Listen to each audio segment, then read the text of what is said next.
And Melanie, we have to talk about the BET performance because we're gonna talk about the Grammy Awards, but we have to talk about the Yes. BET performance. Can you just talk about the days leading up to it and then actually performing "Wrong Side of a Love Song" on that stage?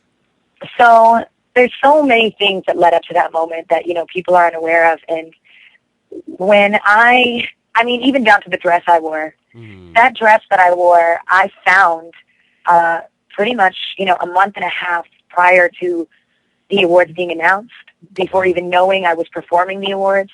I saw the dress and I fell in love with the dress, and I was like, wow, this dress screams Wrong Side of a Love Song to me. And Mm. whether I wear it in the video or I wear it to perform the song at some award show or some very large event, at least I have the dress that I feel absolutely embodies the energy of the song. And I got the call a week before the awards, like 2 weeks, maybe like a week and a half. Mm-hmm. And I felt like it was the moment for this song. I had envisioned this song having a life.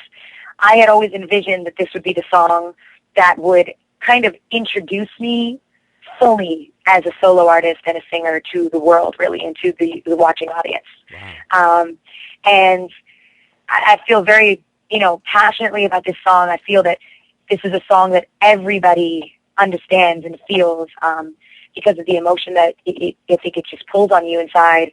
And, when I got the call, I was thrilled, and I really wanted this to be the moment that I had envisioned it to be. Mm-hmm. And leading up to it, it was just amazing to do rehearsals and be with the band and go through all the designs. I mean, I chose exactly how I wanted that stage to look.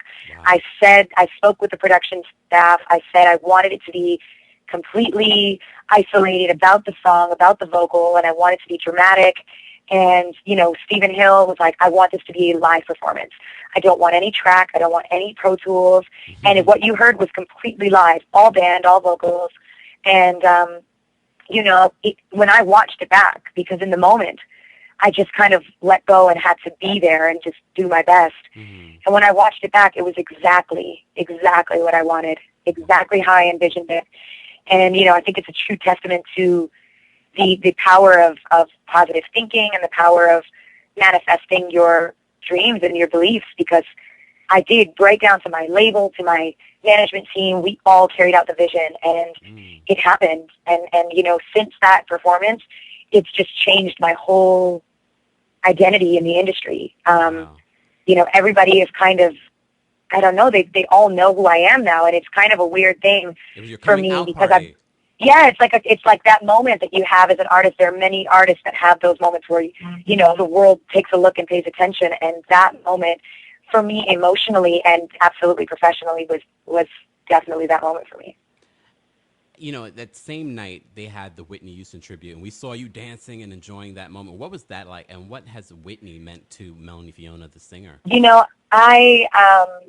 It was a very emotional night. I mean, Whitney, I still sing and cry to Whitney Houston's music. She is the voice that made me want to be a singer. I was singing the greatest song of all at 2.5 before I could probably even formulate a proper sentence, but I was doing my best to sing along with Whitney, and she is what I feel to hope to embody one day as a singer and what I can do for people, because there was a truth and an honesty in her voice and her tone and the emotion that she gave you. And it wasn't about anything else.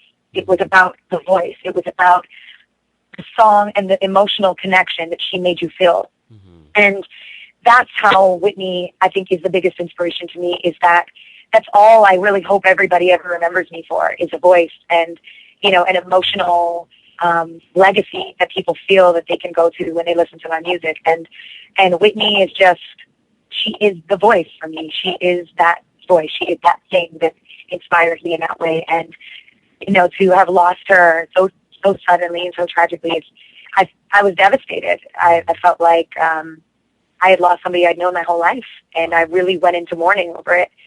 And, even down to the Grammys, in my Grammy speech, right down to the BET Awards, it was very emotional because I don't feel like I could be doing what I'm doing today if it was not for Whitney and what she's done for me and for music lovers and artists and aspiring singers. I just think that she did that, and it's a huge loss. It's such a huge loss, but I think it's important to celebrate her life and her music and, what she gave to us positively.